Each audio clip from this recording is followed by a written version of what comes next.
Hong Kong, pro-democracy protesters took to the streets in the final hours of 2019.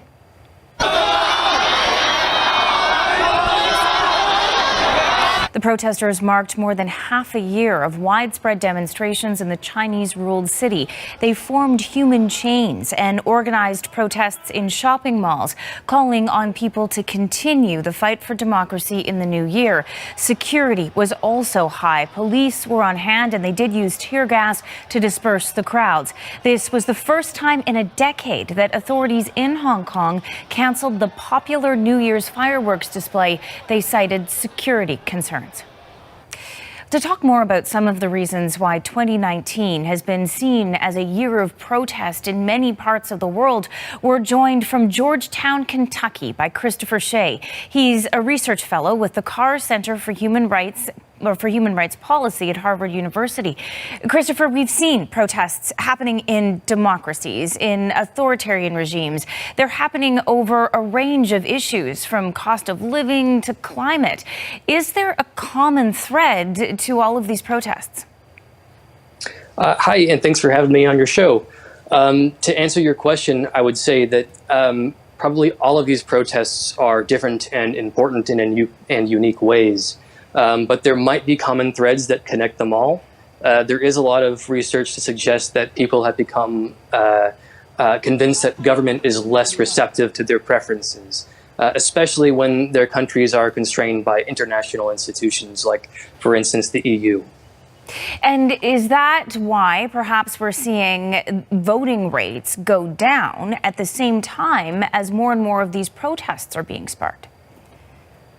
It is possible. I know from field work that I've conducted in Nepal, there is a loss of sort of faith in political parties as sort of faithful representatives of the popular will. If voters feel that their parties are not going to honor their decisions, then exactly that there's no motivation to actually vote for them. And it might be more effective, they think, to vote on their feet, go and protest. So by doing that, what have some of these protests accomplished in 2019? Well, there's evidence that they've accomplished a lot, although so far there are a few regimes that I know of that have actually fallen.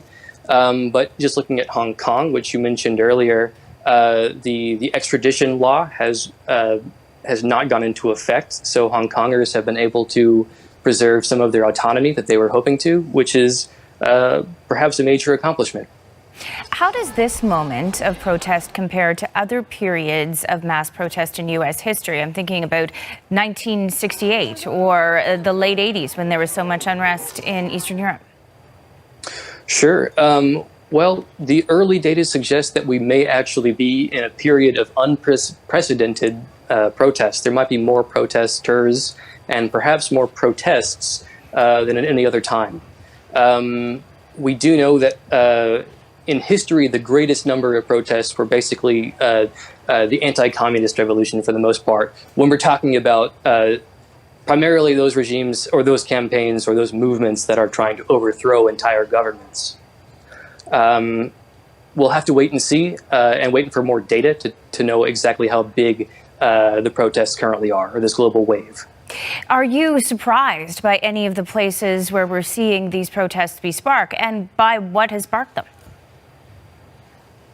I am not terribly surprised. There is apparently a growing dissatisfaction with government, as indicated by falling voting participation rates. So there might be sort of this global well of grievance that's motivating people to go out on the street. But likely those grievances change a lot from case to case. I think, again, in the Hong Kong case, this is a situation where protest is not so surprising, since they were about to lose a lot of political autonomy. They had pretty high stakes to protest to defend, I think. And just quickly before we let you go, Christopher, what do you think this shows us about the year and the decade to come? I think it's plausible that this wave of protests will continue on indefinitely, or at least for the next couple of years. We do know that protest is fairly contagious, to use a technical word, but when protests happen in one place around the world, that's sort of a demonstration effect that makes other places feel that they have an opportunity to do the same.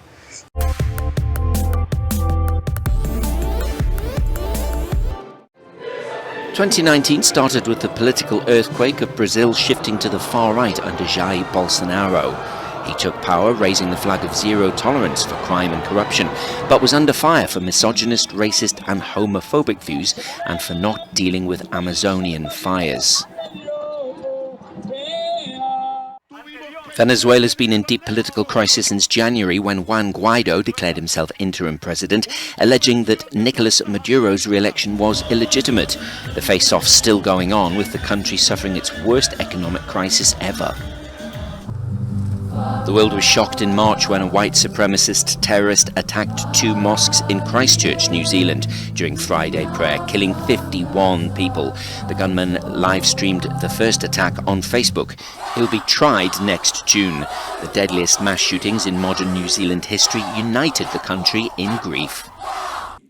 In Spain, 9 Catalan separatists were sentenced to between 9 and 13 years in prison, found guilty of sedition for attempting a unilateral breakaway in 2017. The protests in Catalonia led to the worst street violence in Spain in decades. The Spanish government position is that politicians were jailed for criminal conduct, not their ideals. In Ukraine, fiction became fact. Volodymyr Zelensky, the man who used to star in a TV series as the president, became the country's president in a landslide. He restarted peace talks about eastern Ukraine, meeting Putin in Normandy. After more than 4 years fighting ISIS, the international coalition led by the US announced the fall of Baghouz, the final stronghold in Syria. Now reduced to sleeper cells, the so-called Caliphate lost all its territory and its leader. Abu Bakr al-Baghdadi is dead. He was the founder and leader of ISIS, the most ruthless and violent terror organization anywhere in the world.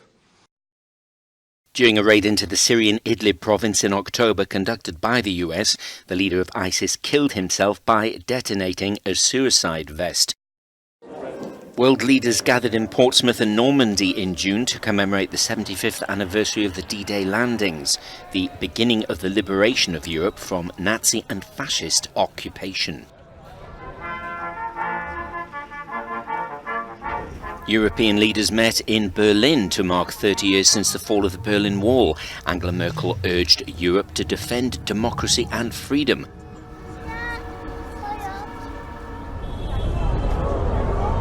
The soul of Paris, the heart of France, on fire. 2019 will also be remembered for the fire that devoured the roof of Notre Dame. The emotion around the world created an avalanche of donations. British royal family gained a new member, Archie Harrison Mountbatten Windsor. Harry and Meghan, the Duke and Duchess of Sussex, 1 year after their wedding, were proud to introduce him to the Queen, her 8th and newest great-grandchild.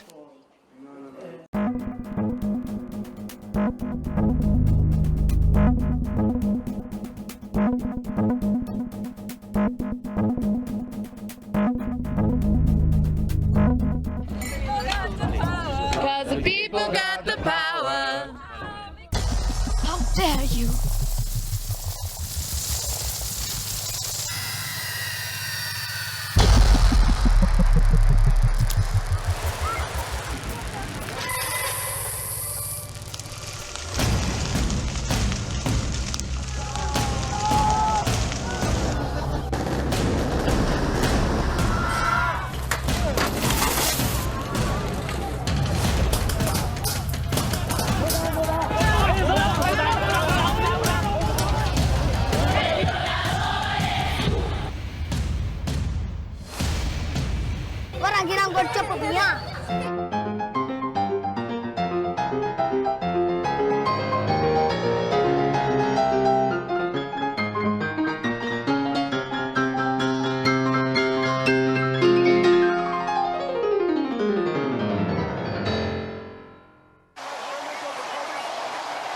It was a year of emotional highs and lows, especially for sports fans.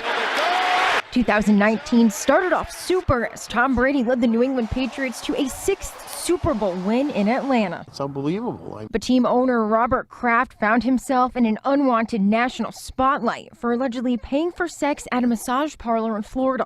We wish you well, strength, a quick recovery so that we can shower you with Boston love. Boston rallied behind former Red Sox player David Ortiz, who spent nearly 2 months in the hospital after he was shot in the Dominican Republic. We wrote a story that not a lot of teams can say they wrote. It was a Cinderella story for AIC. The Yellow Jackets were one of 2 local hockey teams that made it to the NCAA tournament.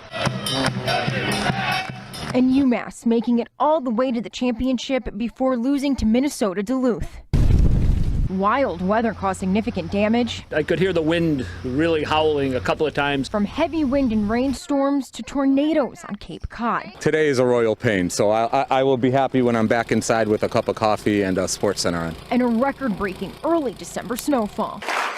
Both Westfield and Chicopee elected new mayors, Don Humison in Westfield and John View in Chicopee. We look at each other and it's like, wow, are we going to get paid? 800,000 federal employees started the year with no paychecks when the federal government shut down for a record 35 days. Contract! When do we want it? Now! And Stop and Shops closed across the region when workers went on strike over stalled contract talks. The court orders you to serve a term of life in prison without the possibility of parole. 2019 also brought closure for the Ziegert family. Gary Shara pled guilty to the kidnapping and murder of Lisa Ziegert in Agawam in 1992, bringing an end to a 27-year-old cold case. Just a few days later, huge black smoke. 7 people were killed when a flying fortress crashed at Bradley International Airport while giving a tour. It was like nothing I've ever seen in my life. 7 motorcycle riders were killed when a truck driven by 23-year-old Volodymyr Zukovsky of West Springfield drove head-on into a motorcycle club on a road in New Hampshire. This caused the RMV to launch a records review after finding out that Zukovsky's license should have been suspended at the time of the crash.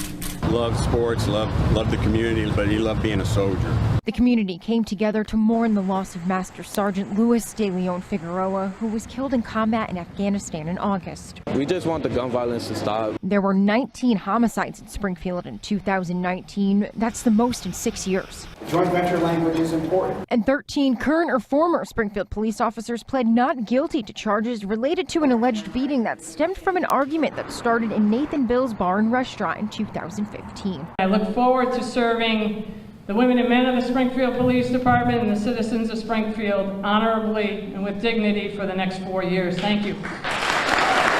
Cheryl Clappard was sworn in this year as Springfield's first female commissioner. Joseph Amatucci. First responders were honored as the Springfield September 11th Monument was unveiled this summer. The monument in Riverfront Park lists the names of 500 first responders who died in the 2001 terror attacks. Also over the summer, a triple E scare. 3 people died from the mosquito-borne illness. With the simple goal of not allowing another generation to become addicted to nicotine. And 3 people died from vaping-related lung injuries, prompting the governor to pull vaping products from store shelves. And people now have to be 21 years old to buy tobacco products in the state, as well as gamble at the new Encore Boston Harbor Resort and Casino in Everett. I just don't think that's fair for any animal. A famous elephant died during her annual stay at the Big E. Beulah's death sparked protests and calls for animals to be removed from the fair. I'm standing here, next thing I know, he comes right up. Another animal became a local celebrity. A 1-year-old harbor seal named Layson swam more than 80 miles up the Connecticut River, resting on the riverbanks in South Hadley and Holyoke. 2019 was a memorable year here in Western Massachusetts. First ride, I'm a little nervous, but excited. In a year of blunders, the Peloton bike ad claims top spot. The ad portrayed a woman who, seemingly reluctantly, received a stationary bike for Christmas. Peloton's bottom line took a major hit. The company is peddling negative body image and sexism. It was even fodder for comedians who relentlessly mocked the ad. 6 days in a row. Are you surprised? I am, but my marriage is still intact.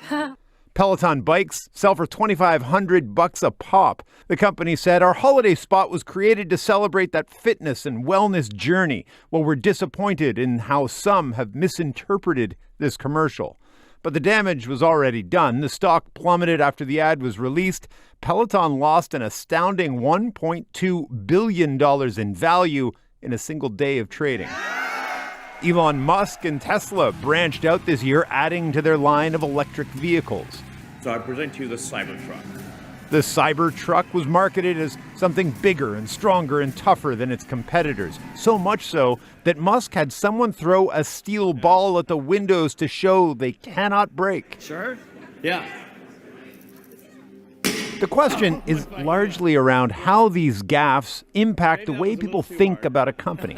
Business professor Marvin Ryder says you spend years building up trust in a brand or a company. Then one day you learn something about them that seems so out of character, it's lost in a heartbeat.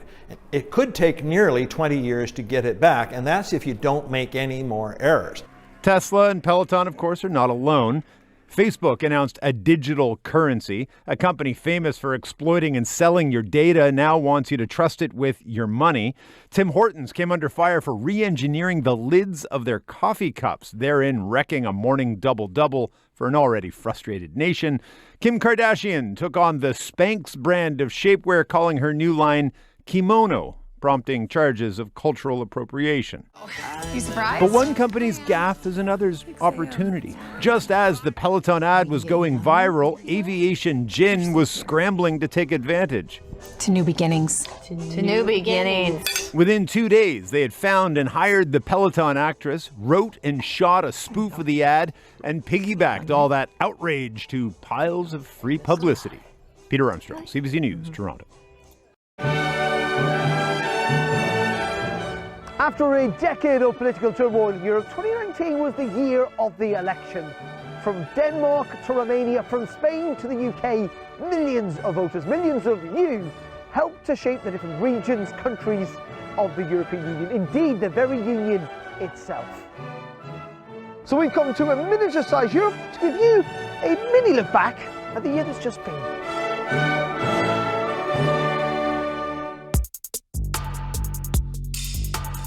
In May, over 200 million voters turned out in the European Parliament election, hitting over 50% for the first time in decades. Though it produced a more fractured, divided parliament, with the centre-right EPP and the centre-left Socialists no longer having a combined majority. That came at the expense of increased support for the populist right and a surge for the Greens in Western Europe. One country that can't seem to make its mind up is Spain. It's had, 4 elections in 4 years, 2 this year, and they've both produced pretty similar results. For months, Pedro Sanchez tried to form a coalition, and for months he repeatedly failed. But with significant gains for the far-right Vox party and continued trouble in Catalonia, Spain's political turmoil is far from over.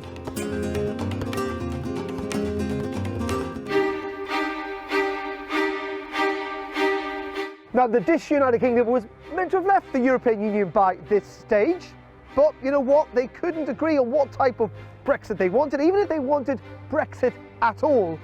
And what it meant is that Theresa May was out and Boris Johnson was in. And having managed to get a new Brexit deal with the EU, Boris Johnson found himself with no majority, and so the British also went back to the polls. But all in all, he managed to win a thumping Conservative victory, the biggest since 1987. The country will now, finally, it looks like, leave the European Union at the start of next year. Well, matching the Brits for political drama this year is, you've guessed it, the Italians. They do love a bit of political pressure and clearly a bit of a leaning tower. And at the centre of it all has been Salvini, who seems to have slightly overplayed his hands a little bit earlier, then got kicked out of government, but now seems more popular than ever. Though he does find himself locked out of government with his former partners, the Five Star Movement, now teamed up with the centre-left. But with significant gains locally for La Liga and big policy differences in government, Salvini may get his wish of an election in 2020. Meanwhile, Meanwhile, in Germany, there's been a surge in support for the Greens. So there you are. There's also been quite significant gains for the far-right AfD, and that's meant that Angela Merkel's coalition with the centre-left SDP, well, that's hanging on by quite a thin sausage. The new SDP leadership aren't really keen on the Grand Deal, and so the most stable of democracies might well be in for a bit of a roller coaster next year. And next to France, where the weather is decidedly much worse, and where the French president, and the man who views himself as the new leader of Europe, has been fighting on all fronts, whether that is against the Yellow Vest protesters, striking workers, and in some ways, his own ability to constantly put his foot in it. Strikes have hit France hard this month, and there is little sign of compromise in the air. Just tear gas, really.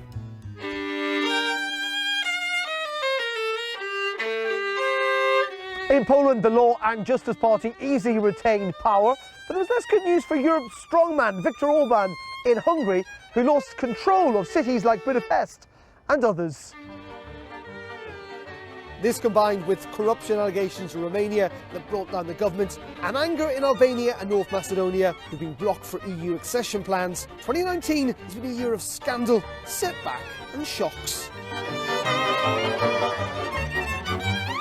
Well, no one can claim that politics is dull at the moment, and next year promises to be equally interesting. Will that coalition government in Germany last? Will Britain actually leave the European Union?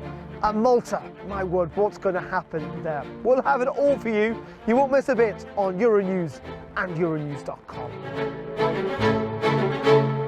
Well, that's it from our mini Europe to real Europe. From me, and Nate, from this man here, we wish you the merriest of Christmas and a happy New Year.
The Nobel Prize in Literature for 2019 is awarded to the Austrian author Peter Handke.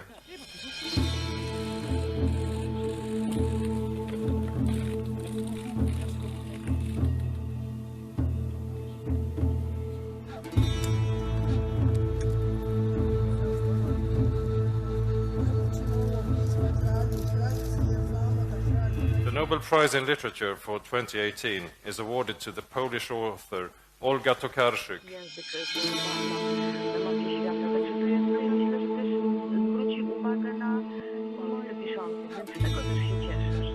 Wszyscy teraz będą patrzeć uważnie na to, co się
The next dive bar is the Crystal Palace, Bakersfield, California. This is going to be fun. It was the concert of the year.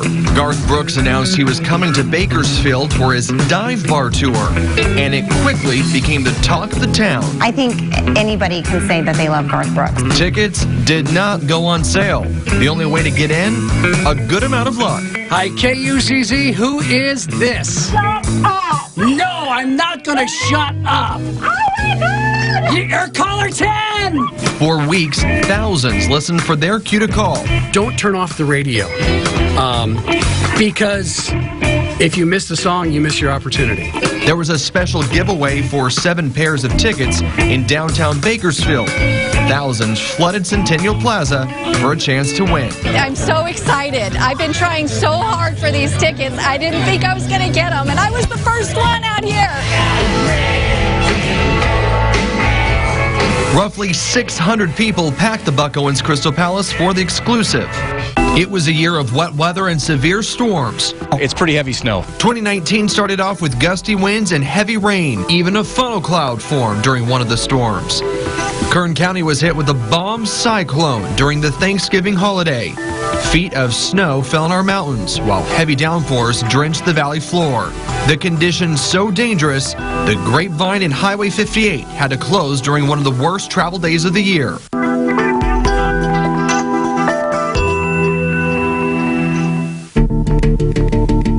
It was a threat to leave millions of people across the state in the dark. Public safety power shutoffs became a reality for PG&E and SoCal Edison customers in Kern County. This is our first big power safety shutoff. The threat of devastating wildfires prompted utility officials to turn off the lights. It sucks. I mean, for as long as I can remember, we've always had wind up here. And it's hard for the business. It's hard for the business. We have to shut down. At one point, more than 500,000 people in Kern County were in the shutoff zone. For this to become a regular thing, I don't know how necessary it is. Oh my God! It was a tough fight for firefighters. Millions of dollars worth of vehicles went up in flames at a local CarMax. The fire was out of control and quickly spread. The smoke could be seen for miles. 85 cars were damaged. Baker 438 1097, fires on the scene, 189.9. Kind of like a movie. Intense flames consumed 3 businesses in southwest Bakersfield. Cherry Berry Quilts, Organic Nails and Spa, and Hair Shapers were destroyed. I'm going to cry on this because that's what we do. We're going to lift everyone up. Bakersfield, hang on. And thank you for your support. Thanks for your support.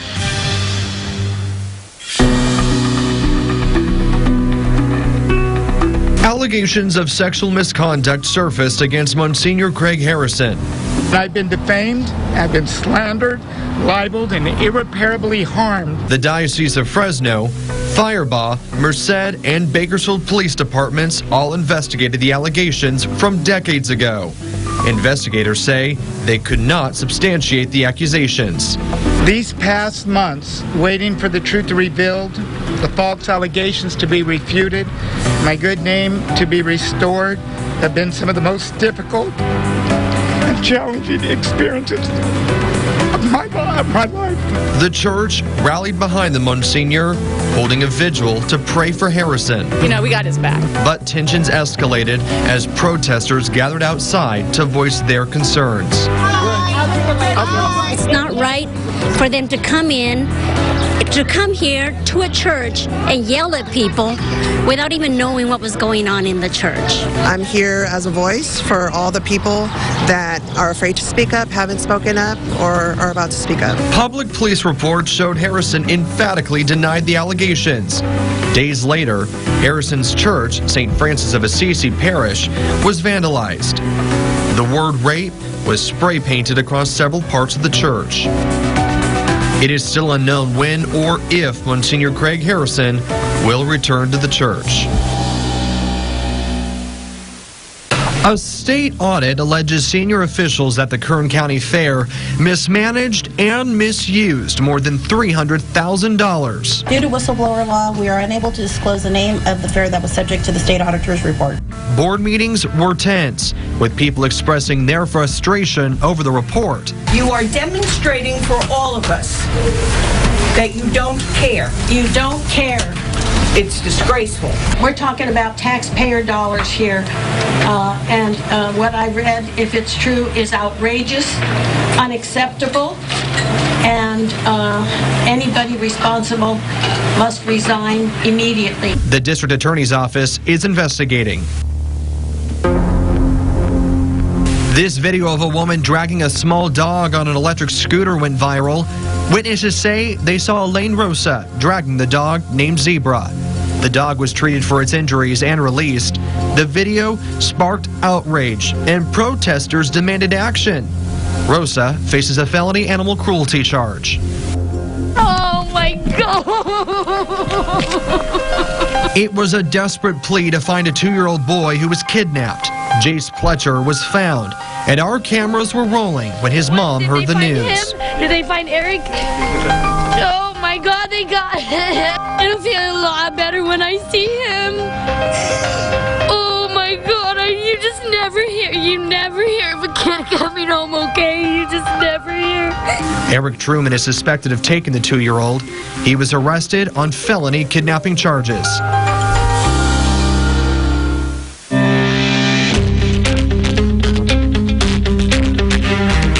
Convicted murderer Jamie Osuna admitted to the grisly slaying of his cellmate. It was a very gruesome case, certainly the most gruesome case I've seen in my career as a prosecutor.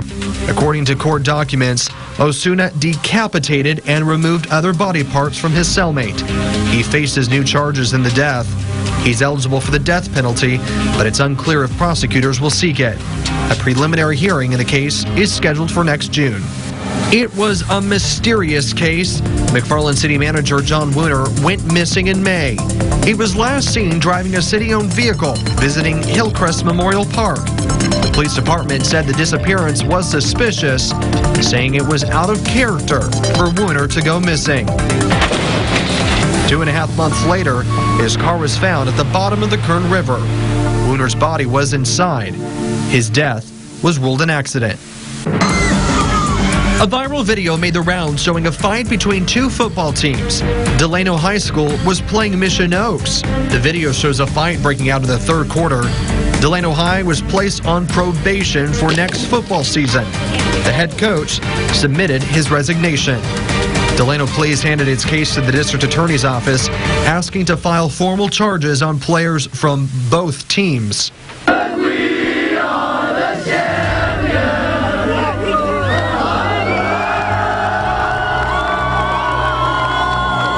Victorious moments for our community. Bakersfield Christian High School won the state championship in football. It's legendary, man. I know I'm never going to forget this. Plus, big moments for Foothill High School as their soccer and basketball teams were Crown Valley champions. And it was a wild winning streak for the Bakersfield Condors. The hockey team went 17 consecutive games undefeated, the second in American Hockey League history. The impressive streak helped them become Pacific Division champions.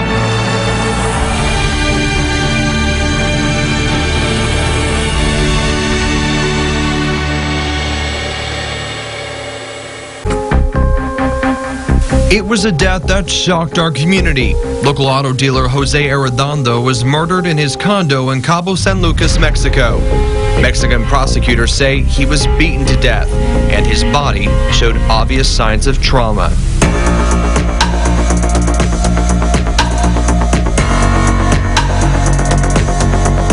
It was another violent year in Kern County.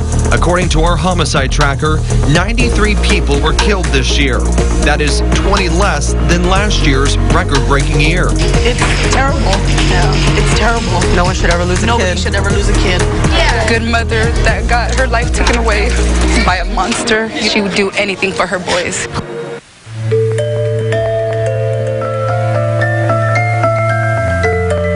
Gunfire erupted in a typically quiet neighborhood in southwest Bakersfield It happened on Remington Avenue.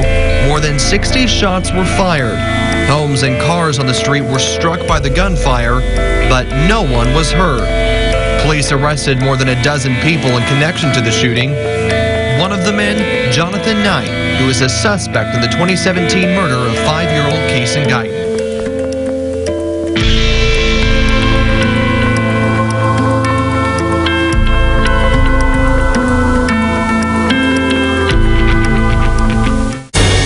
We hope 2020 is special for everyone in the Golden Empire.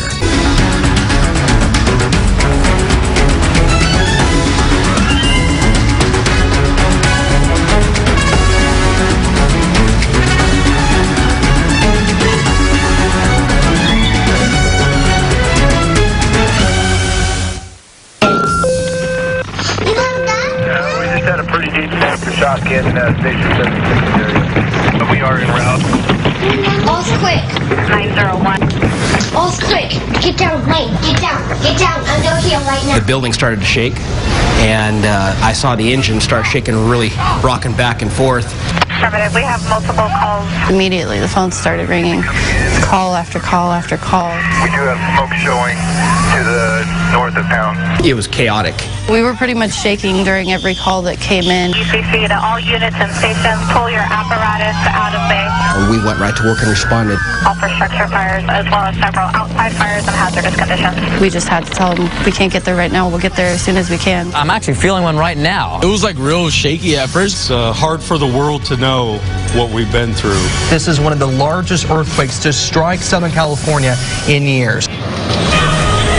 Let's go! Let's go! Let's go! It was a week of shaking and fear. 2 major earthquakes in our area rocked Southern California and beyond. Everything started rocking and rolling. Shaking was so bad, and it followed for 2-3 minutes. A 6.4 magnitude quake hit Ridgecrest on the 4th of July. We don't know what's going to happen tomorrow. And the next day, a 7.1 magnitude quake hit. Just felt like hell, honestly. It's a very scary thing. Because the only thing I could think of was the house landing on its side, and the door would be up in the air, and there would be no way out at all. Homes went up in flames. Chimneys and brick walls came crashing down. Here in the city of Ridgecrest, the damage is visible. These cinder blocks used to be on this wall, but during the earthquake, they completely toppled over onto the ground. California is committed to rebuilding. Millions across the West Coast could feel the shaking and were startled. This is a very strong Pretty earthquake. strong here. But people living near the epicenter were trying to stay alive during the violent shaking. Shock, terror, fear, not knowing if we were going to make it out, if it was going to stop, because it just kept getting stronger and stronger. Everyone was on high alert, fearing another stronger earthquake would hit. We'll figure it out. It's going to be okay. PTSD is a real thing, and we're all suffering from it right now. Every little rumble or shake, she runs straight to the door. We're barely getting any sleep. She's been sleeping with her sandals on. She doesn't want to go to the restroom alone. She doesn't want to leave my sight. What do you do when it's sleeping and an earthquake happens and your family's lying around you, and what are you supposed to do? For weeks, strong aftershocks shook the area. The shaking continues to this day. Ridgecrest was known as the earthquake capital of the world.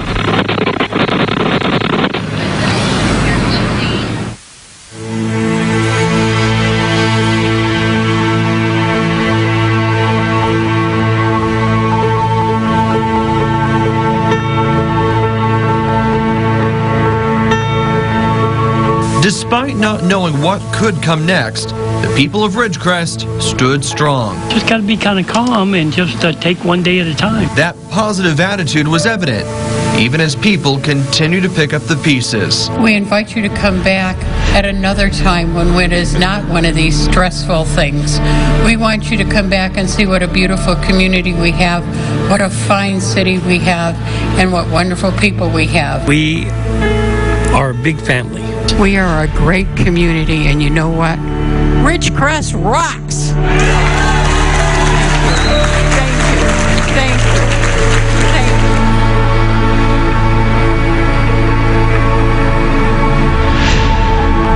Thank you.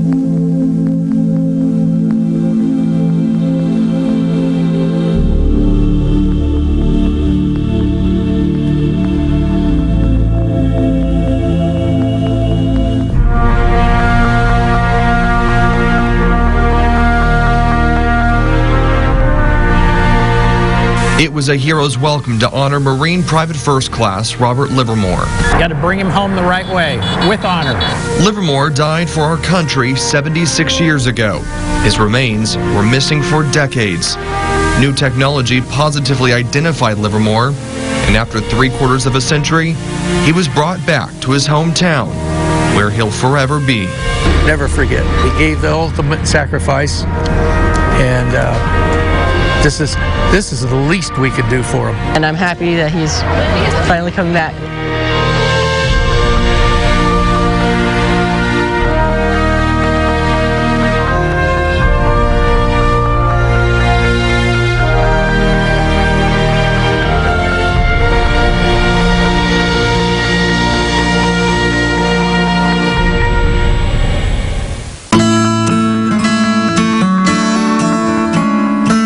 This year we lost Bakersfield's champion. Thank you to the whole city of Bakersfield for supporting me and what I'm doing. David Marcus was an adult with special needs who spread positivity and love with his smile and thumbs up. Because all the patients come in and see me do thumbs up and it's showing all the positive. His battle with cancer did not stop him. I think it's great because it's going to show everybody how to beat the cancer and be positive. It seemed everyone rallied behind David, even the president. David Marcus, I've heard incredible things about you. I hear you're absolutely a special man. You're strong, you're brave. After his death, David was honored with a star outside the Fox Theater. David was a superstar in all of our lives.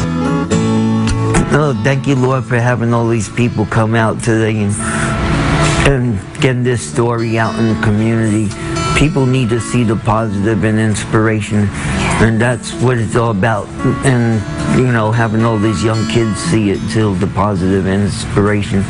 So, yep, once the people of Bakersfield start seeing more of these stories come out, that really light up their eyes to see how everything's going with me. In the good name of Jesus Christ, amen. Oh my God! We have seen what we thought was unsealed. Wow, this is my culture, my country making progress. It doesn't matter that we're all women, we're just pilots and nurses and paramedics, and we're here to do our job. Like the man on the moon.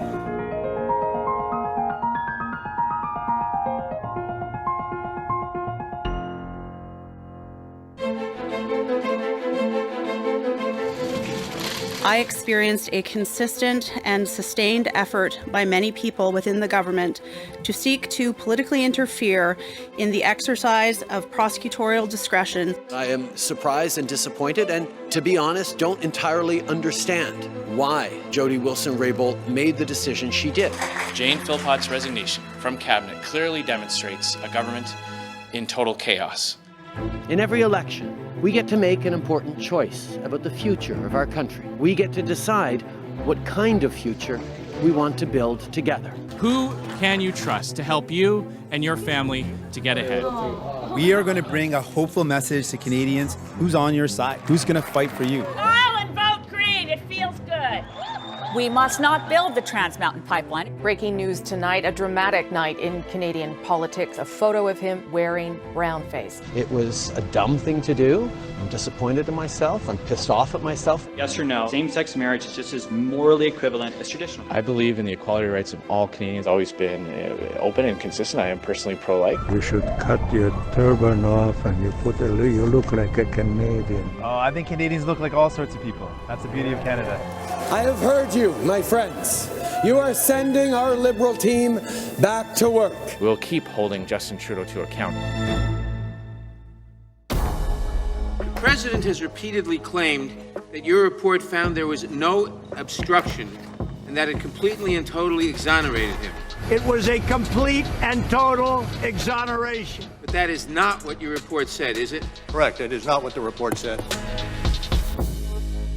What exactly is an impeachable offense? Witness after witness told their versions of the same story, that Trump tried to pressure Ukrainian President Zelensky into digging up dirt on Joe Biden. Which is a hoax to start off with. Article 1 is adopted. Paul Manafort has been sentenced to nearly 4 years in prison. Donald Trump's former lawyer started his 3-year jail sentence for financial crimes. WikiLeaks! I love WikiLeaks! He was convicted on 7 counts. He now joins a long list of Trump aides who've faced legal consequences.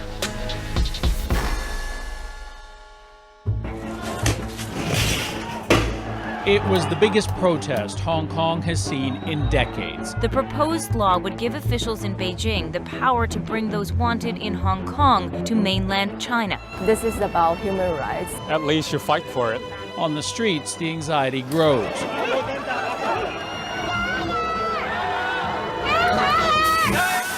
The images from inside the university apocalyptic.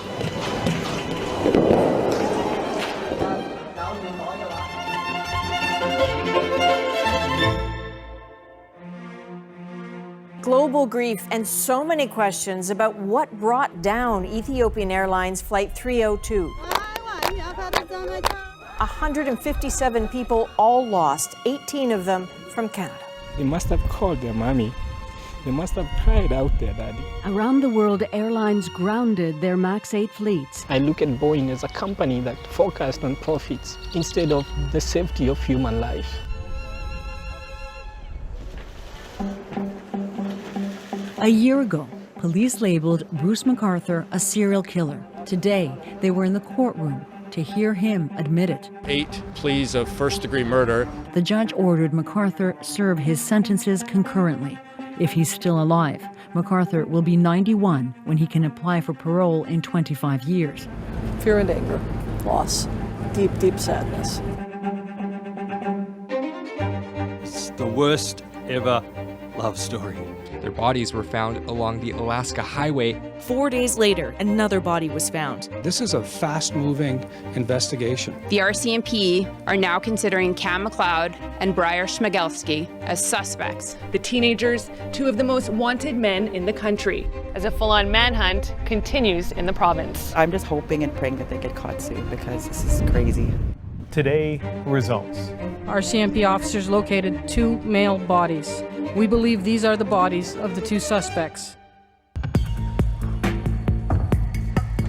She says she escaped her abusive family after renouncing Islam, and that if she were to be sent home, she would be killed. I'm not leaving my room. I want asylum. Canada was glad that we were able to act quickly and to offer refuge to a person whose life was in danger.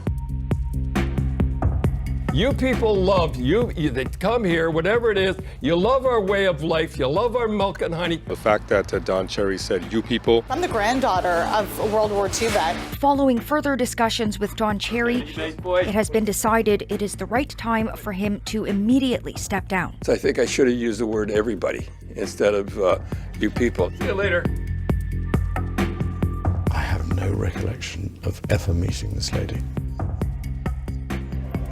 What we need to do now is honour the will of the people and get Brexit done.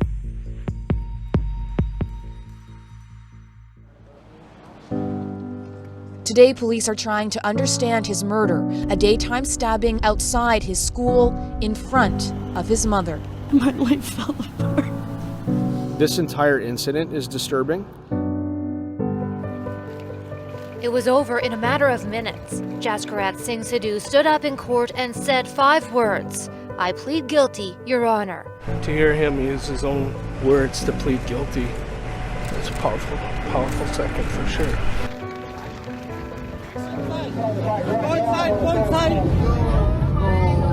47 people were on White Island when it erupted. Small boats rushed over to help the survivors. Helicopter pilots rushed back to save dozens of people. In their immediate efforts to get people off the island, those pilots made an incredibly brave decision.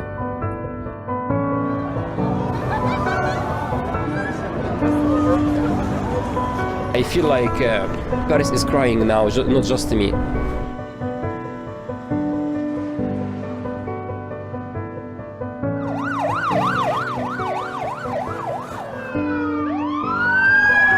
I heard the big sound, the gun. I can tell you now, this is and will be one of New Zealand's darkest days. Our gun laws will change. Every semi-automatic weapon used in the terrorist attack on Friday will be banned in this country.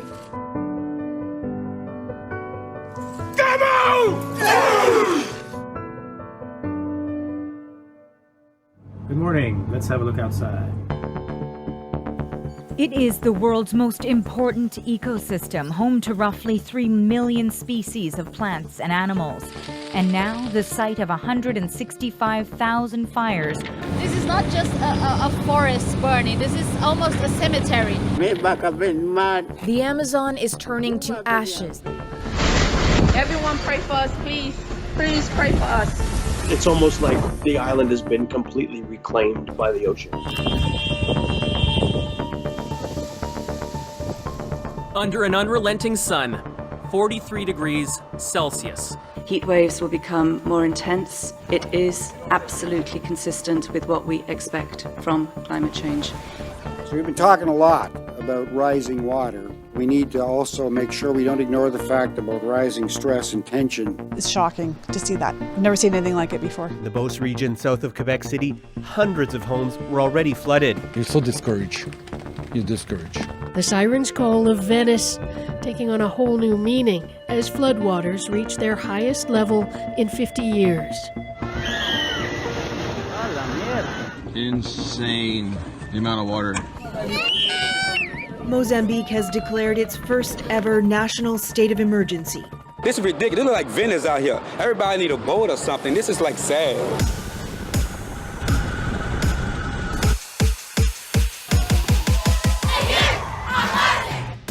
You all come to us young people for hope. How dare you? We are in the beginning of a mass extinction, and all you can talk about is money.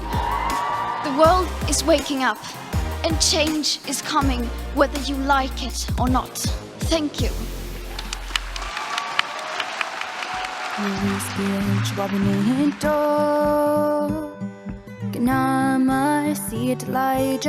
But there's a version on the internet by a girl called Emma Stevens.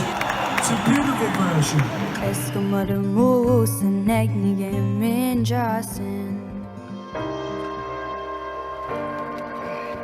Allah save me and pull my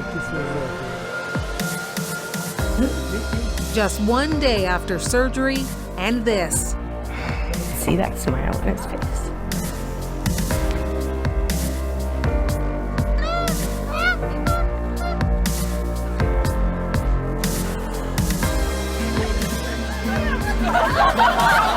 It turned my attention, and all of a sudden I looked over, and I cannot believe this. How many times do you practice a day? Every day. Every day? Every day.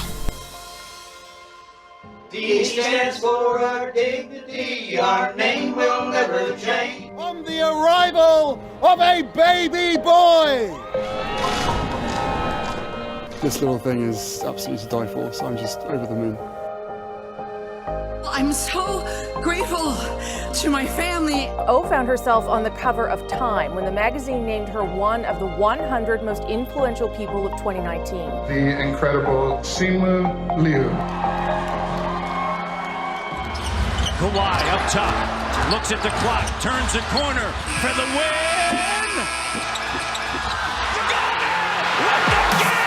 NBA Finals, we have to do this in order to realize that this is a reality. Curry lets it fly. Canada, the NBA title is yours. Are you ready? It's amazing. Everybody's out. I don't believe nobody went into work today. You deserve this in the best way possible. Make some noise for your team, the greatest in the world.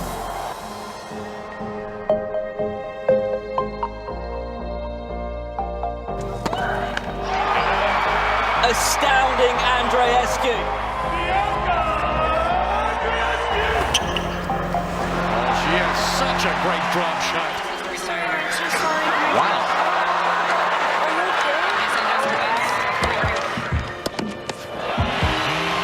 And the fact that she's now trending has not been lost on her. It gives me even more motivation to do better.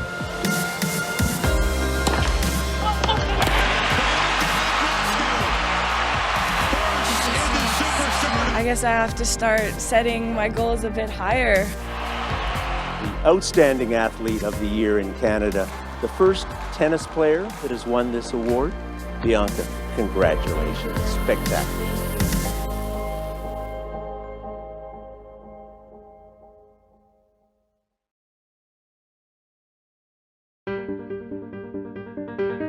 2019 began with a duel as the newly elected Speaker of the House challenged President Trump amid a government shutdown. Pay the workers, furlough Trump! President Trump has chosen to hold hostage critical services for the health, safety, and well-being of the American people. While the Mueller report loomed.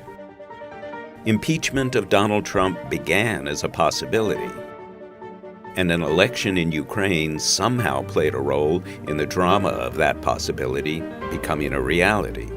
I'm announcing the House of Representatives moving forward with an official impeachment inquiry. This is a scam by the Democrats to try and win an election that they're not going to win in 2020. The evidence of the president's misconduct is overwhelming and uncontested. The whistleblower needs to come before Congress as a material witness because he worked for Joe Biden. Beyond walls, immigration policies divided people. The Hispanic people not doing nothing bad. This wall is not something that can be really knocked down. I guess anything can, but it's just very tough. And while gun reform laws seem possible in some places, within 10 days of this horrific act of terrorism, we will have announced reforms which will, I believe, make our communities safer. enough wasn't enough in the United States. We're following reports of an active shooter situation. We went to sleep with the news of those 20 people dead in El Paso. You are waking up now to 9 more people who've been killed in a second mass shooting, this time Dayton, Ohio. The mayor of Jersey City, New Jersey says a shootout that killed a police detective and father of 5 and 3 other people was a result of a targeted attack on a kosher grocery store. The evidence points towards acts of hate. While the risks of climate change keep rising, the next generation of leaders made the planet their priority. Entire ecosystems are collapsing. We are in the beginning of a mass extinction, and all you can talk about is money. People are dying every day.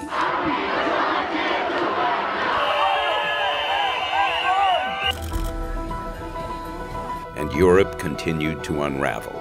I will shortly leave the job that it has been the honour of my life to hold. This election means that getting Brexit done is now the irrefutable, irresistible, unarguable decision of the British people. Protesters around the world challenged leaders.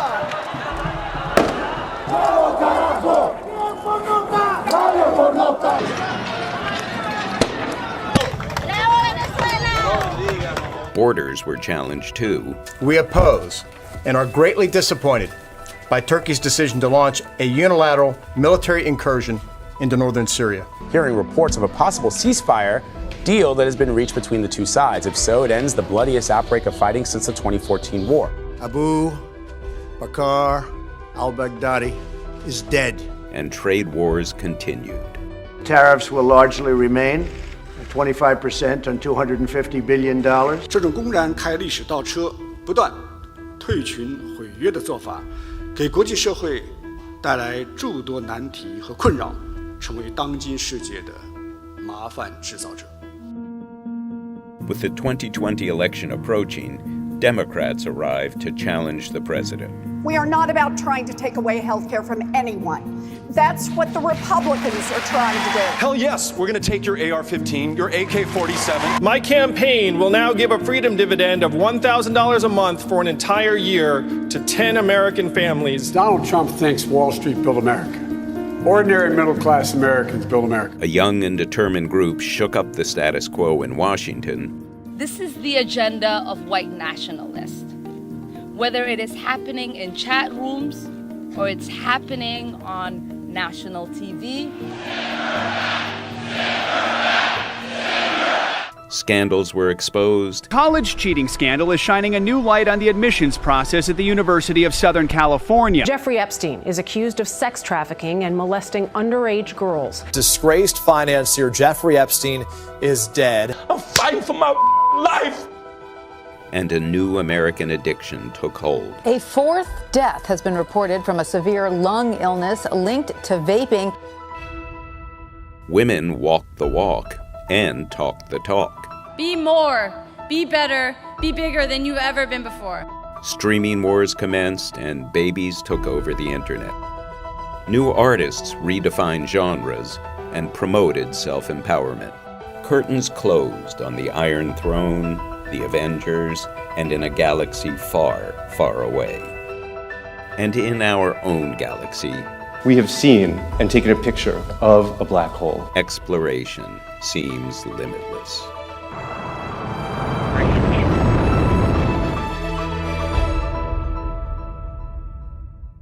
It is that time of year to look back at all that transpired over the last 12 months. And here to tell us the highlights of all things entertainment is Jelena Adzik. So let's start with music and who dominated. Okay, who dominated? I know you probably think that I'm going to bring up Old Town Road. 2019 Old Town Road makes sense, but it is actually ranked in the ratings in a different way because it's sort of a remix, so they don't include that one. So the big name here to think about is really Post Malone, because Post Malone ended up getting the most streams for 2019. He was the most streamed, really big, 6.5 billion Spotify streams actually. Many songs on his album Hollywood's Bleeding that was released in September, they cleared 100 million streams, including Circles. Sunflowers that was another huge hit for him. So yeah, Post Malone is the name to know there. But I've got to mention Drake because Spotify named him as the male artist of the decade when it comes to streaming.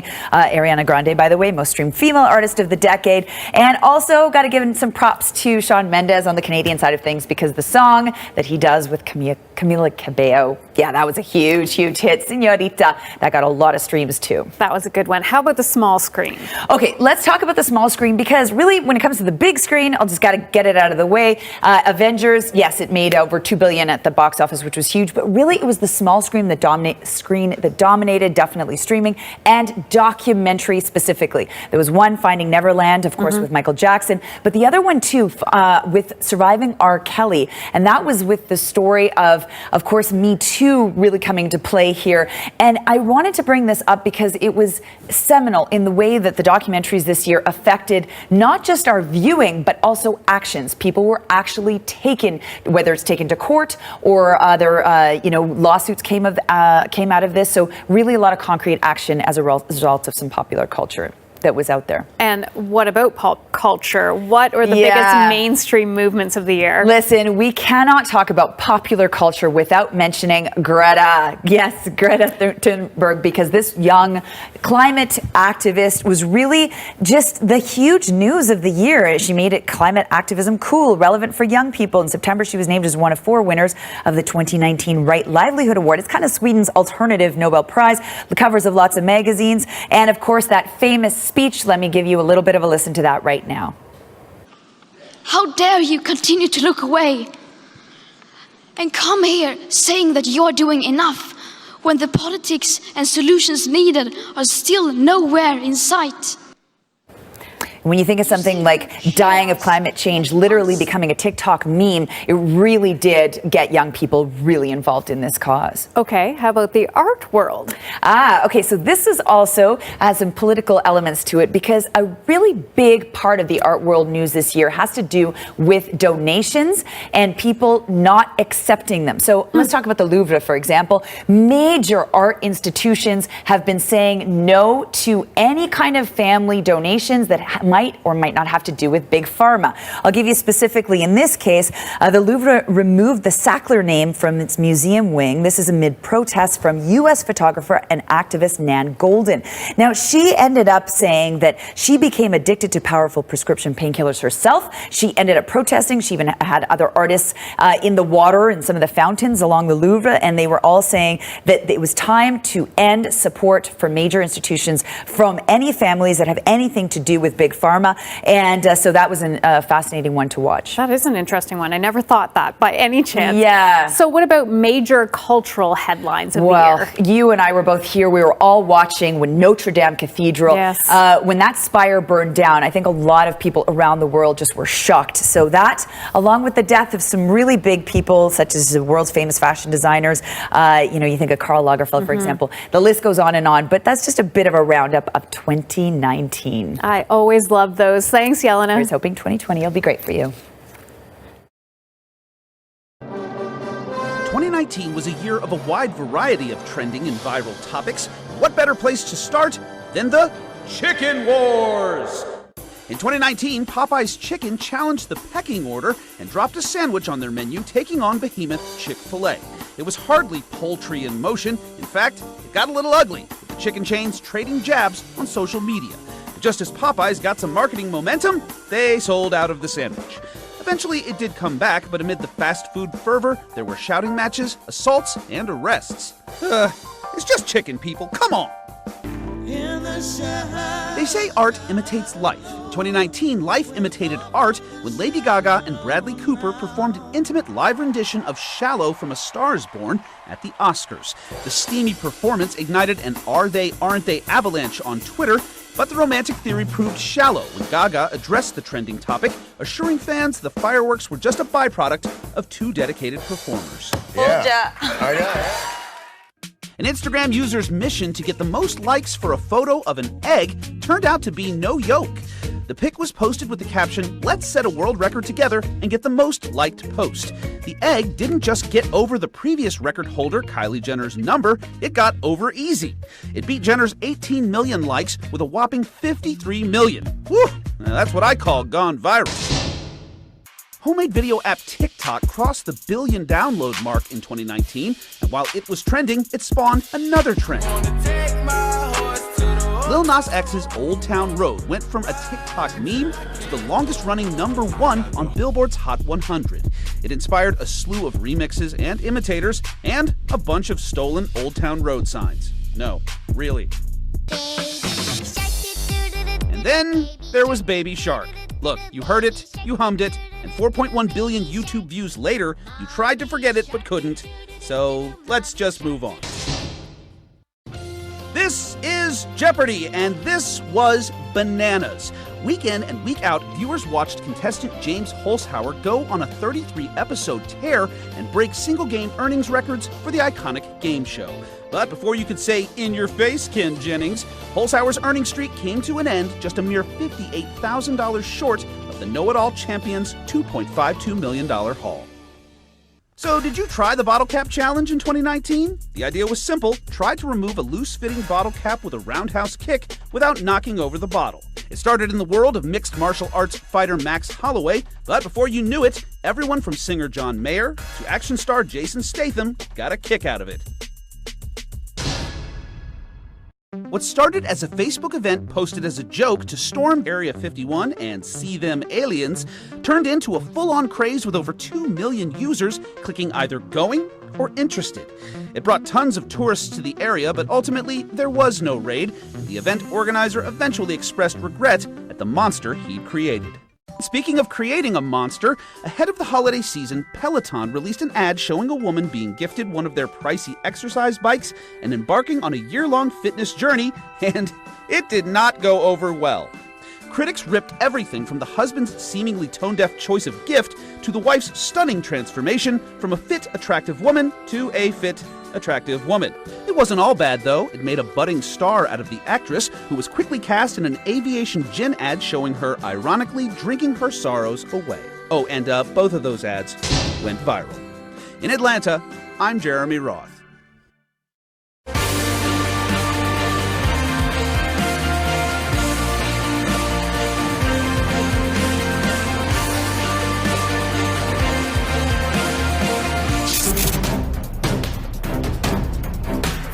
New year, same old shutdown in Washington. Big issue at hand is that government shutdown. border security. That, of course, has been the president's focus through this shutdown. Are you willing to come up and give him some of this money for the wall? Because apparently that's the sticking point. No. We have reached day 35 of the longest government shutdown in U.S. history. It is back to work after an end to the shutdown. The growing humanitarian crisis at the border. Newly released images of overcrowded detention centers. This is a crisis with no end in sight. The Supreme Court has now cleared the way for the Trump administration to enforce its toughest restrictions yet on asylum seekers at the southern border. That emotional moment on Capitol Hill. Jon Stewart tears into Congress over dwindling funding for 9/11 first responders. Your indifference costs these men and women their most valuable commodity, time. The men and women who are on the front lines are breathing a sigh of relief. Congress passed a bill to make sure their compensation fund never runs out of cash. It's back and forth between the president and House Speaker Nancy Pelosi. It is turning personal and nasty. Crazy Nancy. Democrats storm out of a heated meeting with President Trump. Go ahead. What we witnessed on the part of the president was a meltdown. This fight between the president and top Democrats is spinning out of control. You think this is a busy one today? No kidding. NBC News has obtained a copy of Michael Cohen's testimony. Here it is. It's going to be explosive. I am not protecting Mr. Trump anymore. He lied a lot. Michael Cohen heads to prison today to start serving a 3-year sentence. Today is the day. The release of that Mueller report. That's right. It's finally here. 400 pages long, a 2-year investigation. Former special counsel Robert Mueller comes before Congress. This is the room where history will unfold. Did you actually totally exonerate the president? No. President Trump claims vindication. This was a devastating day for the Democrats. And then here it is. This is the whistleblower complaint. It's alleging that the president put pressure on a foreign leader for a political favor to help his reelection. The president insisting he didn't say anything wrong. I want nothing. I want nothing. I want no quid pro quo. The president must be held accountable. No one is above the law. For just the 4th time in U.S. history, a formal presidential impeachment investigation is launched. Impeachment is serious. Let the people decide. Let them hear the testimony, that's fine, but let them decide. The most anticipated witness yet is Gordon Sondland. Was there a quid pro quo? The answer is yes. The president leaves us no choice. Democrats unveiled 2 articles of impeachment. Charging the president with committing high crimes and misdemeanors. They're impeaching me, and there are no crimes. This has to be a first in history. Tonight's the night, the first debate in the 2020 presidential race. Es de presidente. We're really just getting started. President Trump kicking off his re-election campaign, round 2 of the Democratic debate in Detroit. Everybody's talking about how terrible I am on these issues. Things get personal in the Democrats' 3rd debate. I'm willing to get out there and fight for it. It was the most crowded presidential primary debate stage in history. Another big political story. 5th Democratic debate. The person attacked the most wasn't even on stage. Donald Trump. The Democratic race is heating up. You think this could go all the way to the convention? Like maybe this candidate gets nominated at the convention. This might be one of those races.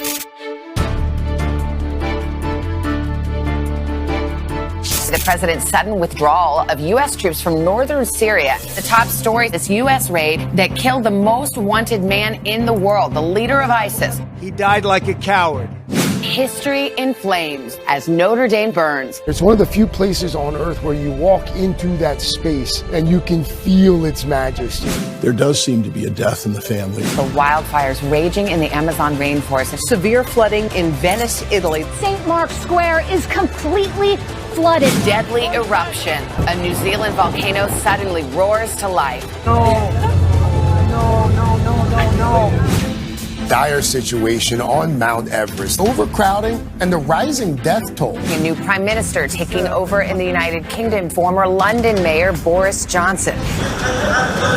WikiLeaks founder Julian Assange under arrest this morning.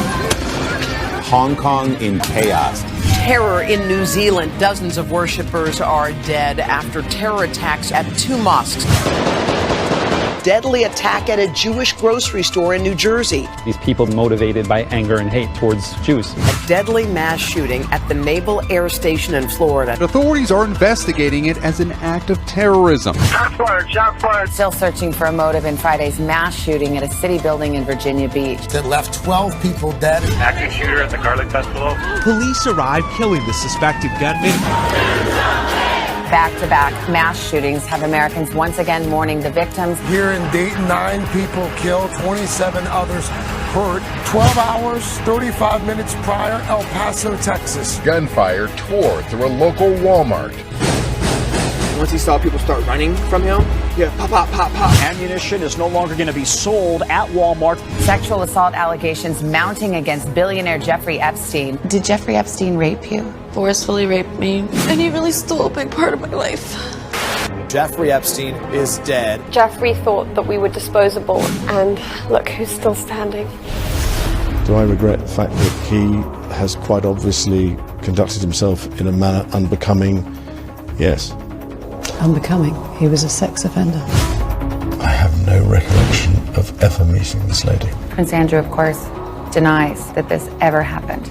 He knows the truth. The Queen's son is out of a job. Andrew is forced from public life for the foreseeable future. Massive college admissions scandal. Details of the alleged cheating are shocking. Lori Loughlin and her husband could spend up to 40 years in prison if convicted. Felicity Huffman agreed to plead guilty. Huffman received a sentence of 14 days in prison. Jussie Smollett, the Empire actor. Smollett's accused of staging an attack against himself. Prosecutors now saying it was a hoax. I've been truthful and consistent. America's vaping epidemic. Yet another vaping-related death. The CDC is investigating a mysterious illness that could be linked to e-cigarettes. I couldn't breathe. I couldn't talk. Some really good news from Minnesota, where a 5-year-old boy has made a miraculous recovery after being thrown from a 3rd-story balcony inside the Mall of America.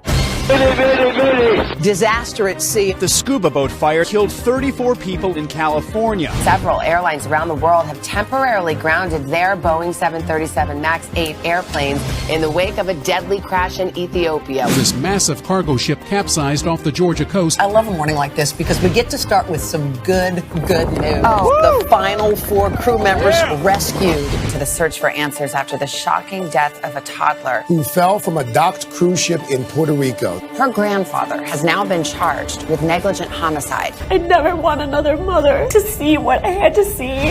Now to California, where the governor has declared a state of emergency. More than a dozen wildfires burning from one end of the state to the other. Firefighters have been working nonstop all night long to protect homes. Hurricane Dorian is now thrashing parts of the East Coast. We are feeling the wrath of Dorian at this hour. In the Bahamas, there is desperation amid the mass destruction there. There is not a home, building, or structure that is not either severely damaged or destroyed. A puppy who was pinned under debris for weeks, found alive and rescued. This is the first time we've seen her stand up. It's a miracle in every sense of the word. Deadly ambush on an American family in Mexico. They were beautiful and they were innocent. Former Dallas police officer Amber Geiger shot and killed her upstairs neighbor. I never wanted to take an innocent person's life. Can I give her a hug, please? Yes.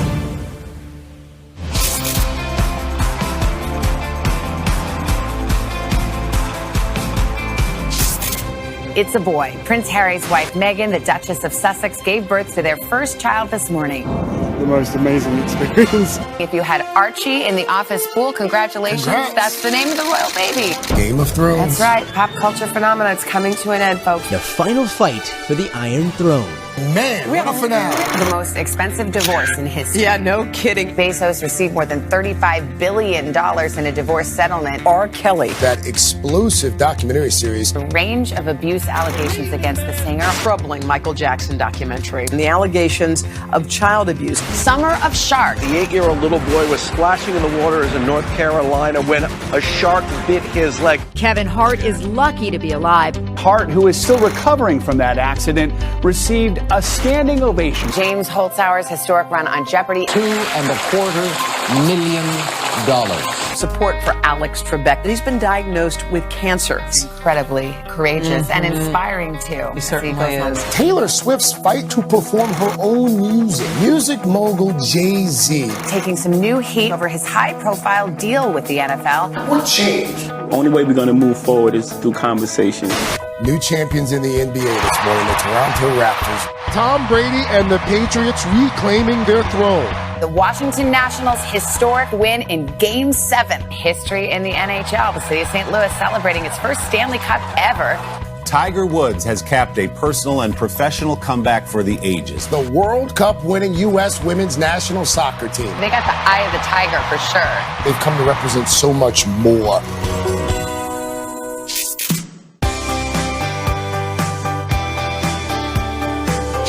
What did it feel like to come out and reclaim your story? It was terrifying. Do you think that he would be running if it were anyone other than Trump in the White House? I don't know. You're surprised by all of this. I was not expecting to spend my 38th year running for president.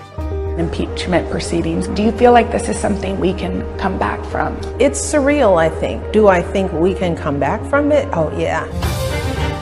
Did you, in your wildest dreams, ever imagine the impact that one story could have? We had no idea. Gwyneth was determined to help this investigation. I never could have imagined a shift this seismic, but I feel proud. One by one, all of you chose to come back to Columbine. You have truly been on a mission to find what happened to Kayla. Do you feel like there's been some measure of justice with the death of Baghdadi? Yes. It's not secondhand what happened to Kayla. He did those things. We carry Emmy with us every day. Your family is getting bigger, and we're so happy for you.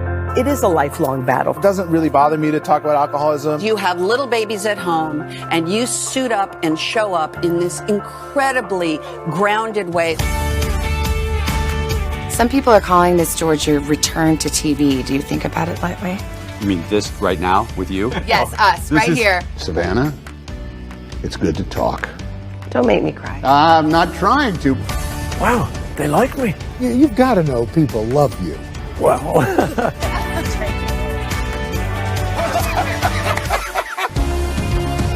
I don't know if you've had a chance to really soak it in. I'm still living a dream. Mr. Jordan, do you believe you were destined for this? For sure.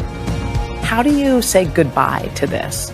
Don't make me cry. You are officially the most decorated gymnast, 25 medals. Can I call you Raj? Sure you can. I can't believe I said that. oh my God. In my next life, who should I come back as? You or you? I think you're doing pretty well. Nothing's changed. Except now I'm just a bad cop in my house and I'm a mom. The responsibility he felt to make sure we were okay, you don't find very often. It's really special. He's watching out for you. Yeah. This would have been the path that Jesus took. This he would have walked along here without a doubt. Prayers are joined. They are. Rise up. For residents forced. One of the big science and environmental stories of 2019 was wildfire. That shouldn't be a surprise. It could have been one of the stories of 2018, 2017, and 2016 as well. And in fact, 2019 wasn't actually a huge wildfire season for Canada. Sure, nearly 900,000 hectares of Alberta burned, displacing thousands of people, but the fire season in the rest of Canada was, relatively speaking, mild. You can't say the same about California, where brush fires devastated wine country. And then there's South America, where the world watched as the Amazon rainforest seemed threatened as never before. Or the catastrophic fire season in a baking hot and dry Australia. And there's Africa, Siberia, Greece, Indonesia. Should I go on? Fire is complex and can be a natural part of the way landscapes work, but there's little doubt that around the world we're facing fire regimes that are different and more dangerous than ever before. Dr. Mike Flanagan is a professor of wildland fire at the University of Alberta, and we've asked him to give us his perspective on 2019 in wildfire. Dr. Flanagan, welcome back to Quirks and Quarks. Thank you, Bob. Great to be with you today. So how bad was 2019 as a wildfire year globally? Well, it was a bad year, though the actual amount of area burned was pretty close to normal. Normally, we see about 420 million hectares burn in a year, and that's more than the size of India. But what is important is the intensity and the impact of the fires in 2019. Well, let's talk about some of the hardest hit areas. I mean, Australia seems simply frightening right now. What's going on in that case? There, it's the spring going into summer, and it's been very dry, very hot, and they're getting lots of fires. They've burned over 3 million hectares already. And actually, if we go back to the beginning of 2019, it's almost like bookends because there were catastrophic fires in Tasmania. And now here we are at the end of 2019, and once again, Australia is on fire. Are they getting fires in areas that they haven't seen fires before? They've seen fires before, but it's the amount of fire they're seeing in some of their wetter forests that they don't normally see this much fire or this intense fire. The warmer it gets, the better the atmosphere gets at sucking the moisture out of the fuel. And it's almost an exponential increase with temperature. So the fuels get really dry, so it's easier for a fire to start and spread. And the drier it is means there's more fuel to burn. More fuel to burn means more energy is released when it burns, which means fire management activities can't put that fire out. So much to talk about, and let's continue our look back at 2019 with Loyola Law professor Jessica Levinson. I was looking forward to this interview with you for days now when I heard that you were coming. First, let's kick it off. What was your number one national political story of the year? I think it has to be what the package that we just saw started with, which is impeachment. This is a historic moment, the third president in our history, in our nation's history, to be impeached. Even if he's not ultimately removed, this is going to be the first line in every kind of obituary, every postmortem that's written about the Trump presidency.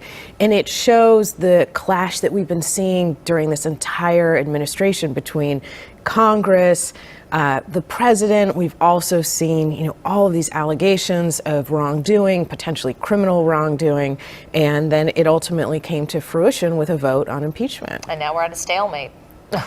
Now it's going to be really interesting to see when the Senate actually gets the articles of impeachment, what that Senate trial looks like, because the Constitution doesn't actually give us much guidance for what all it says is the Senate has the sole power to try. It doesn't tell us what try looks like. We know that the Chief Justice of the United States presides in some way, but actually that's largely a ceremonial role. I think the American public is going to be really surprised by what a Senate trial actually looks like. Yeah, you're right. Yeah, the number one national political story. All right, what is your top state political story then of 2019? So this is kind of a weird one, but I actually think it's this idea that the California legislature tried to pass a law that says you have to release your taxes in order to be on the presidential primary ballot.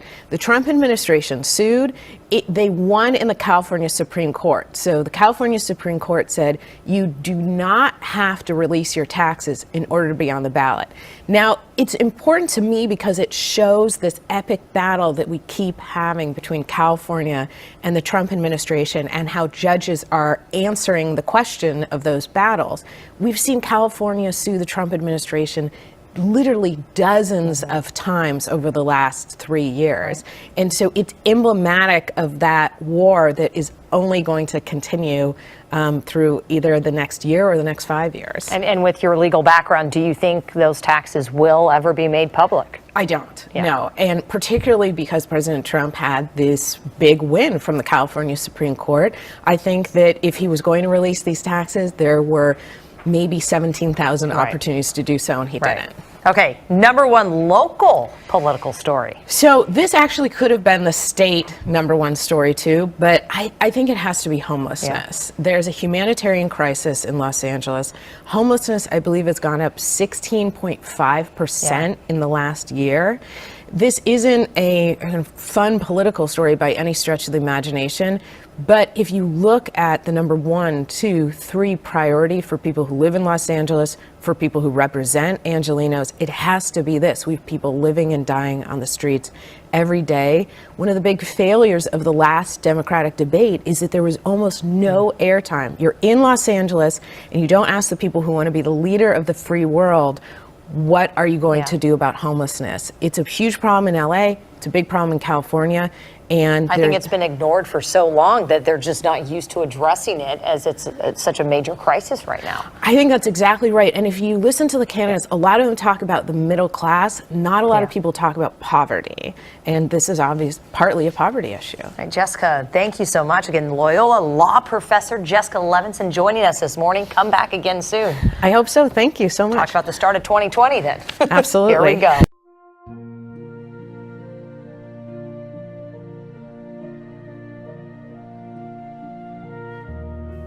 Every year, we say goodbye to people we care about. All sorts of people.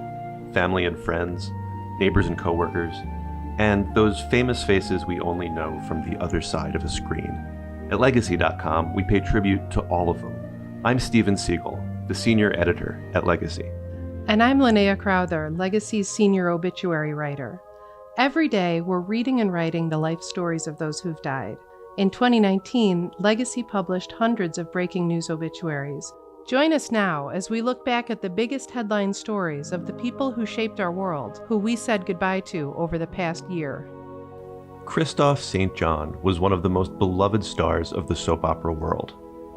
He played Neil Winters on The Young and the Restless for 28 years, from 1991 until his unexpected death from heart disease in February, at the age of 52. Over the course of his performance, he became one of the longest-running African-American characters in television history, and he won Emmy Awards and NAACP Image Awards for his work. Even soap opera fans who didn't watch The Young and the Restless remember Christophe St. John as a good TV friend. Teen dramas were the bookends to Luke Perry's acting career. Beverly Hills 90210 made him a heartthrob as he played bad boy Dylan McKay. 90s teens debated who was cuter, Dylan or Brandon, and they had strong opinions on whether Dylan should end up with Brenda or Kelly. A new generation of teens saw Perry as dad instead of hunk when he played Archie's father Fred on the CW's Riverdale starting in 2017. Young or old, all his fans were shocked when Luke Perry died of a stroke at 52. They called Doris Day America's sweetheart. She died in May at the age of 97, after devoting decades to animal welfare. But back in the 50s and 60s, she was the most famous pop star in the country. In the movies, she played Calamity Jane, she starred for Hitchcock, and she was the queen of romantic comedies.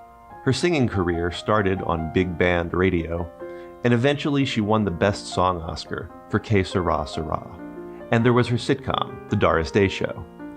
They kept reinventing it every season, but it was still a hit, and its Monday night time slot led straight into CBS's next big hit, The Carol Burnett Show. Tim Conway was the first to admit that his goal on The Carol Burnett Show was to crack up his co-stars as much as possible. He did it with physical comedy, like when he played a dentist accidentally stabbing himself in the leg with Novocaine. He did it with silly accents. All he had to say was Mrs. Ahoygans to make his co-stars crack. The audience did too. Before he died in May, Tim Conway also made us laugh in wacky Hollywood films, in his goofy Dorf videos, and as Barnacle Boy on SpongeBob SquarePants.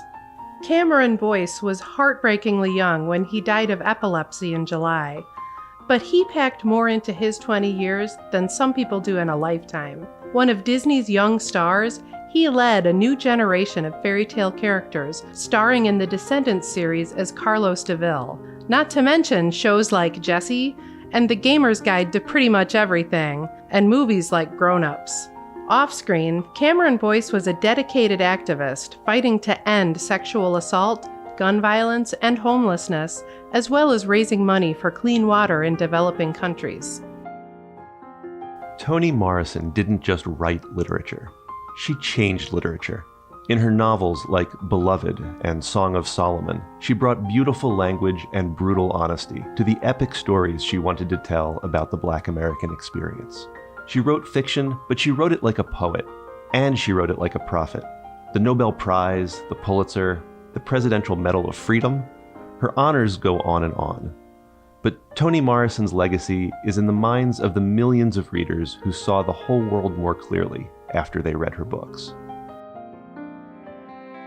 Rick Ocasek, who died in September, was the frontman for the Cars. They helped bring new wave music into the mainstream in the late 70s by writing songs that were super melodic, but also edgy and a little weird, like Good Times Roll and Just What I Needed. The Cars were some of the biggest stars of MTV at a time when MTV was at its absolute peak.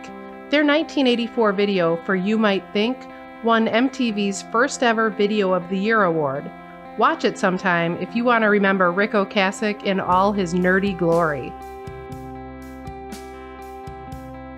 If you've ever listened to the news on National Public Radio, you've heard Cokie Roberts' voice. When she joined NPR in the 70s, her reporting on national politics became the station's gold standard. She was born in Louisiana. First her father and then her mother were members of Congress. So you could always tell she wasn't just reading the news. Cokie Roberts really got what the political world was about, and she had a brilliant gift for explaining it to the rest of us.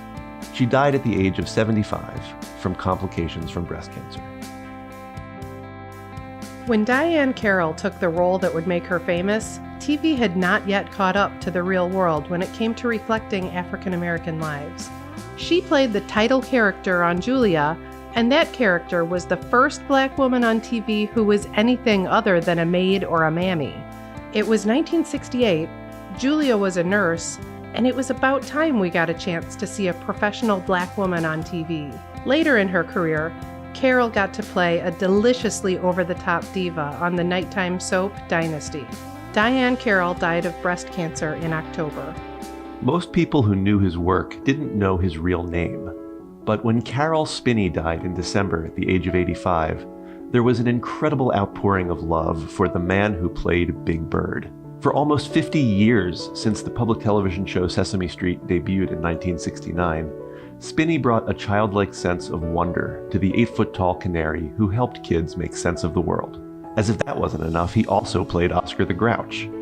Between these two iconic Muppets, Carol Spinney helped raise 3 generations of American children with kindness, understanding, and love. So many remarkable life stories came to an end in 2019. Those first 10 are just the tip of the iceberg. Come along with us now as we celebrate the lives of the artists, athletes, world leaders, and more, whose deaths this year brought countless fans to leave memories and condolences at legacy.com.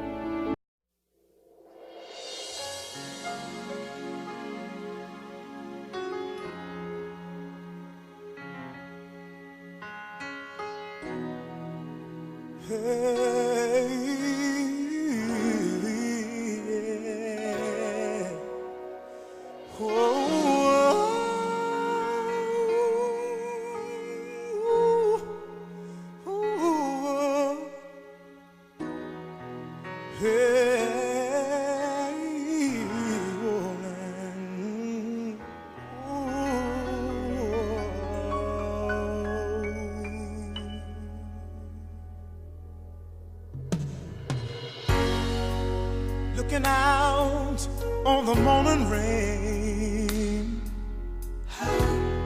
I used to feel so uninspired.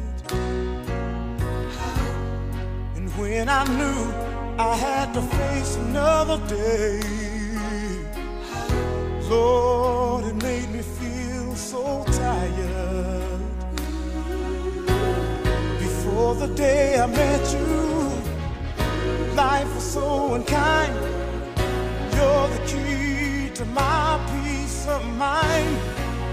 'Cause you make me feel, you make me feel, you make me feel like a natural man. When my soul was been lost and found. You came along to claim it. Oh yeah. And I didn't know just what was wrong with me till your kiss helped me name it. Now I'm no longer doubtful of what I'm living for. And if I make you happy, I don't need to do more. 'Cause you make me feel, you make me feel, you make me feel like a natural man. Ooh, baby, what you done to me? You make me feel so good inside. And I just wanna be close to you. You make me feel so alive. You make me feel. You make me feel like a natural man. You make me feel. You make me feel. You make me feel like a natural man. I can remember, babe, all those times you stayed up all night with me, babe. Oh, that time. But if I know to, babe, I want to say, oh, hey, babe, you make me feel. Nobody else can love me or make me feel the way you do. No one. Oh, baby, you. Oh, I like the way you do me when you do me, babe. Hey, babe, can I say you?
True, you might want a better life.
won't you hold on to me tighter now, because I'm never gonna leave you now. Can't you please believe me now? I'm never gonna let you go. Hold on to me tighter, baby, hold on to me. Whatever will be now. The future is ours to see. When you hold on to me, baby, baby, hold on to me, baby. Whatever will be, baby. The future is ours to see. I wanna say, when you hold on to me.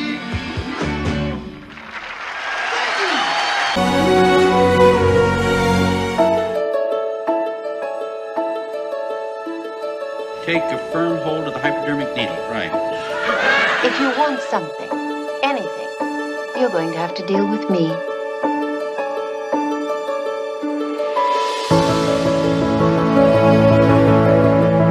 Chewie, take care of yourself, okay?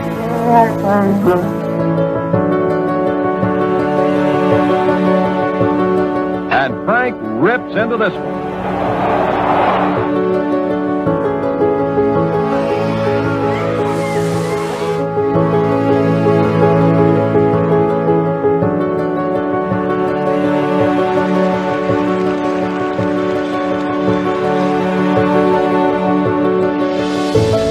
Welcome to paradise, man. Welcome to your dream come true.